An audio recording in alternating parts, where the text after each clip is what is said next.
What's going on, guys, and welcome to today's video. And today we are going to be doing a mod to Cheap Jeep, not the new white one that I bought, but the burgundy Cheap Jeep, the original Jeep WJ that I have and have done a bunch with on the channel. And we're going to be doing something that I've wanted to do for a very long time, but have never gotten all the parts and pieces together. One of my buddies actually grabbed one of these radios for me from the salvage yard, and that kind of kick-started me to get all of the other parts and pieces together so I could actually get this thing in. And if you guys saw from the thumbnail, we are doing the RB1 nav radio. Now, yeah, I'm putting a vintage old nav radio from a long time ago, but it's kind of a cool factory OEM plus upgrade.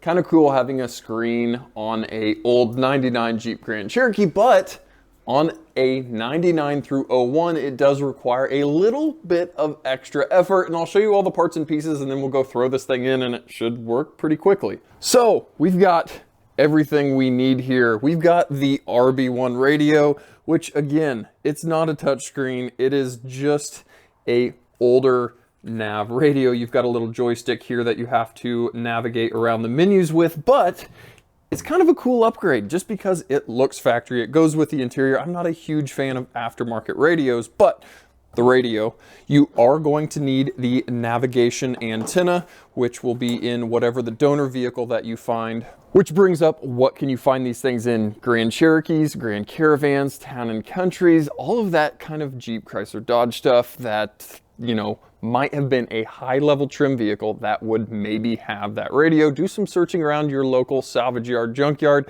and maybe you'll come across one. Now, like I said, the 99 through 01 Jeep Grand Cherokees require even more stuff because they changed the plugins on the back of the radios. 99 through 01 has these little narrow pin connectors.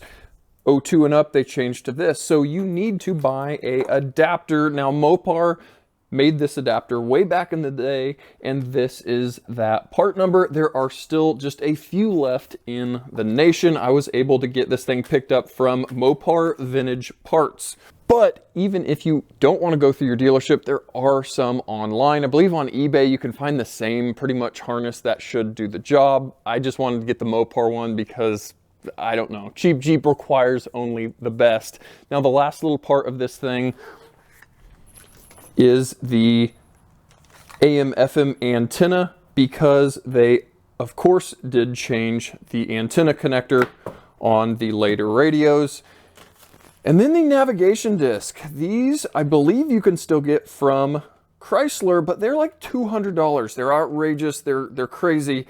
This is a bootleg off eBay. They're like $10, $15, and you can buy you a bootleg navigation disc. So that is everything we need. We've got a Phillips screwdriver, we've got a panel popper, and we should be able to get this whole thing installed. So we will go jump in the Jeep and see if we can get this thing thrown in, power it up, and see, can we make it work? So first we are going to get this radio out of the way, and we'll take our trim tool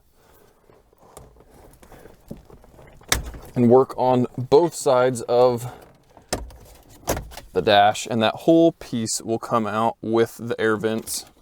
And now we're going to be able to take out our 4 screws for the radio.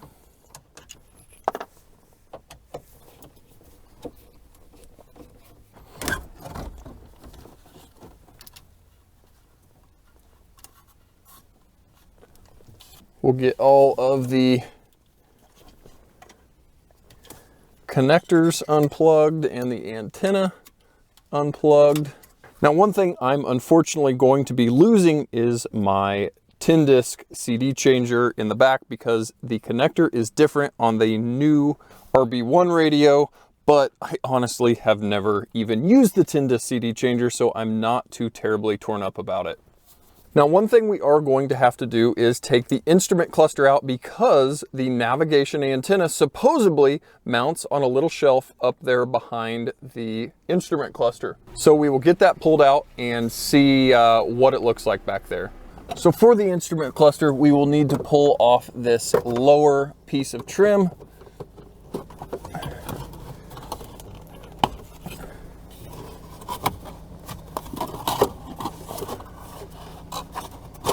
which just pulls straight out. And then the instrument cluster has 4 screws, 2 on the top, and then 2 kind of near the bottom.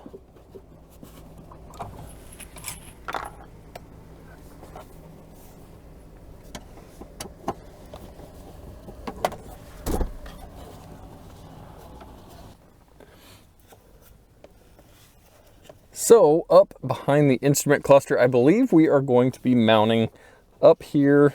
It's gonna kind of be hard to see, to this little flat area with our navigation antenna. And then we're gonna need to route the wiring behind the dash and come out so we can plug into the radio. And I've just got some double-sided tape that I've thrown on the back so I can get that antenna sitting back there up on that ledge that I just showed you. Now that we've got the antenna shoved back there, we can throw our instrument cluster back in.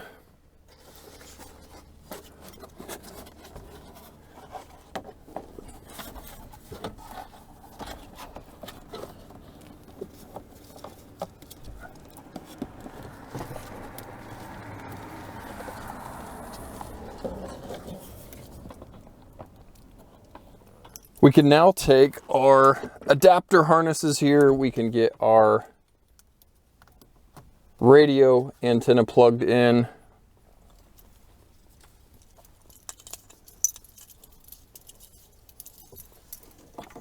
Both of our main radio connectors.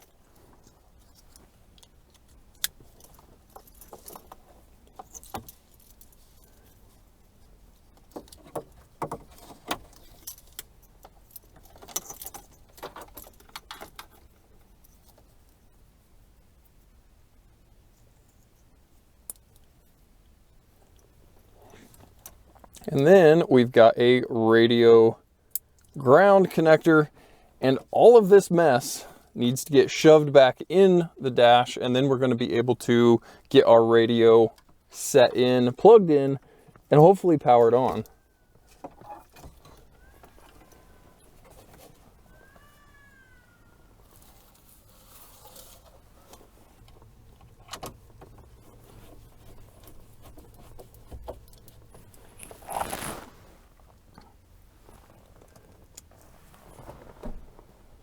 And guys, just like that, we've got a factory nav radio sitting in a 1999 Jeep Grand Cherokee.